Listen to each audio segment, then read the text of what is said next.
This video is sponsored by BuyMode mobile app. இந்த mobile ஆப்பை நீங்கள் டவுன்லோட் பண்ணி வச்சுக்கிட்டிங்கன்னா உங்கள் வீட்டுக்கு தேவையான எல்லா பொருட்களுமே வாங்கிக்கலாம். க்ராசரிஸ்லேருந்து டெக்கரேட்டிவ் ஐட்டம்ஸ் வரைக்கும் வாங்கிக்கலாம். இதற்கான லிங்க் வந்து நான் டிஸ்கிரிப்ஷனில் கொடுத்துருக்கேன். அதை நீங்கள் வந்து பார்த்து தெரிஞ்சுக்கோங்க. Thank you. Hi hello friends, welcome to our மதிகேமா யூடியூப் சேனல். இன்றைக்கி நம்ம சேனலில் என்ன பார்க்க போகிறோம் அப்படின்னா பீர்க்கங்காய் பொரியல் எப்படி செய்யலான்னு பார்க்க போகிறோம். வாங்க பார்க்கலாம். இப்போ நம்ம அடுப்பில் ஒரு பாத்திரம் வச்சுட்டு எண்ணெய் ஊற்றிக்கலாம்.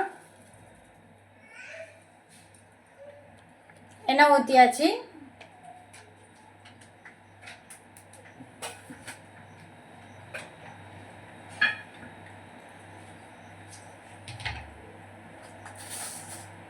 எண்ணெய் நல்லா காயட்டும். எண்ணெய் நல்லா காஞ்ச உடனே கடுகு போட்டுக்கலாம். நல்லா ஒரு ஸ்பூன் கடுகு போட்டுக்கோங்க. கடுகு நல்லா வெடிக்கட்டும்.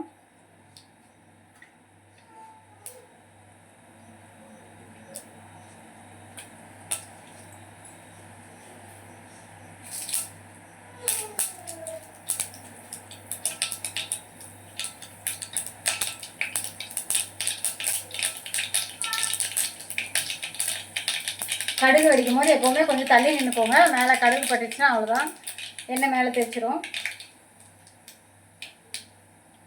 அதுக்கப்புறம் ஒரு 5-6 சின்ன வெங்காயம் கட் பண்ணி வச்சுருக்கிறேன். அதையும் சேர்த்துட்டு கூடவே கருவேப்பிலை சேர்த்துக்கலாம்.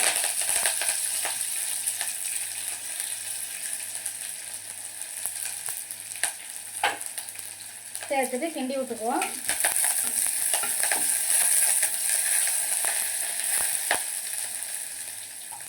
அது கொஞ்சம் நிறம் மாதிரி வர்றப்போ வந்து நம்ம எடுத்து வச்சுருந்தா ஒரு கிண்ணத்தில் எடுத்து வச்சுருந்தா பீர்க்கங்காய் நல்லா தொழில் சீவி வெட்டி வச்சுருக்கேன். அதை வந்து நம்ம சேர்த்துக்கலாம். சேர்த்துக்கிட்டு எல்லாமே வந்து அந்த எண்ணெயில் நல்லா கோட்டாகிற அளவுக்கு கிண்டி விட்டுக்கலாம். மற்ற எல்லா கூட்டும் வைக்கிறப்ப வந்து சிம்மில் வச்சு வைக்க சொல்லியிருப்பேன். இந்த கூட்டு வந்து நம்ம சிம்மில் வைக்க தேவையே இல்லை. ஏன் அப்படின்னா நமக்கு பீர்க்கங்காய் வந்து நிறைய தண்ணி விடும். அதனால் நம்ம சிம்மில் வச்சோம்னா நமக்கு கூட்டு ரெடியாக ரொம்ப லேட் ஆகும். அதனால் நம்ம ஃபுல் ஃப்ளேம்லேயே வச்சுக்கலாம். ஃபஸ்ட்டு 1 டைம் வந்து இப்படி நல்லா வதக்கி விட்டுக்கோங்க. எல்லா சைடும் நல்லா ஆயில் வந்து ஸ்ப்ரெட் ஆகி எல்லா இதுலேயும் ஆயில் படுற அளவுக்கு விட்டுக்கோங்க. விட்டுட்டு அதுக்கப்புறமேட்டு கொஞ்சோட உப்பு போட்டுக்கோங்க. அதில் எவ்வளோ தேவையான உப்புன்னு பார்த்துட்டு கொஞ்சோட போட்டுக்கோங்க.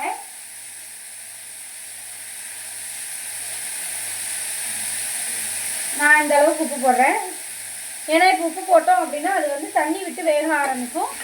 தண்ணி விட்டு வேக ஆரம்பிச்சிச்சு அப்படின்னா சீக்கிரமே வெந்துடும். உப்பு போட்டோம்னா எப்போவுமே எல்லா காயுமே சீக்கிரம் வந்துடும்.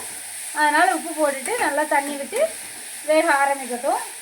நம்ம இப்படி ஃபுல் ஃப்ளேம்லேயே வச்சுருப்போம். அப்படின்னா தான் 5 மினிட்ஸில் ரெடி ஆயிடும். வச்சுட்டு அதுக்கடுத்து நமக்கு வந்து இதுக்கு ஒரு தேங்காய் பேஸ்ட்டு தேவை. அது வந்து எப்படி அரைக்கலாம் அப்படின்றத பார்ப்போம் வாங்க. வந்து பீர்க்கங்காய் ஒரு கரையில் வெந்துட்டுருக்கு. நம்ம இப்போ அதுக்கு தேவையான தேங்காய் பேஸ்ட்டை ரெடி பண்ண போகிறோம். அதுக்கு வந்து நமக்கு ஒரு 1/4 கப் அளவுக்கு தேங்காய் தேவை. அதை வந்து நான் திருவி எடுத்திருக்கேன். 1/4 கப் தேங்காய் போதும். 1/4 கப் தேங்காய் திருவி எடுத்திருக்கேன்.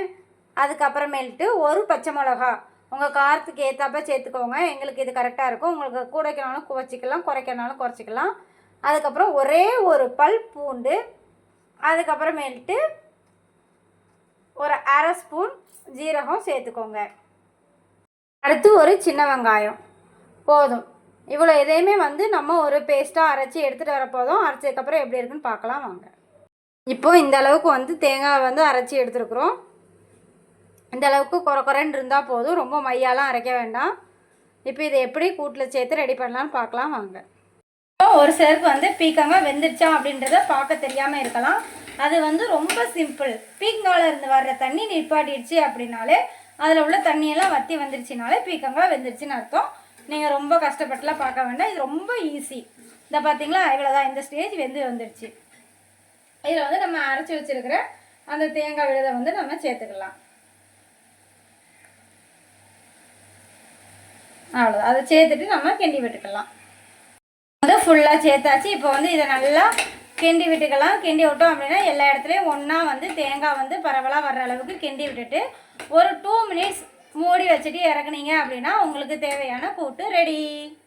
இதோட வந்து லைட்டாக அந்த வெங்காயம் பூண்டு பச்சை வாசனை போகையுமே நம்ம வந்து இறக்கிடலாம். அவ்வளோதான், இந்த பொரியல் ரெடி. இதை வந்து நம்ம சாதத்தோட ரசம் வச்சு சாம்பார் வச்சு பரிமாறலாம், இல்லைனா காரக்குழம்புக்கு நல்லாயிருக்கும், தோசைக்குமே நல்லாயிருக்கும். ட்ரை பண்ணி பாருங்கள். மேலும் இதே மாதிரி வீடியோ வேணும்னா மதியமாக யூடியூப் சேனலை ஷேர் பண்ணுங்கள், லைக் பண்ணுங்கள், கமெண்ட் பண்ணுங்கள், சப்ஸ்கிரைப் பண்ணுங்கள். தேங்க்யூ.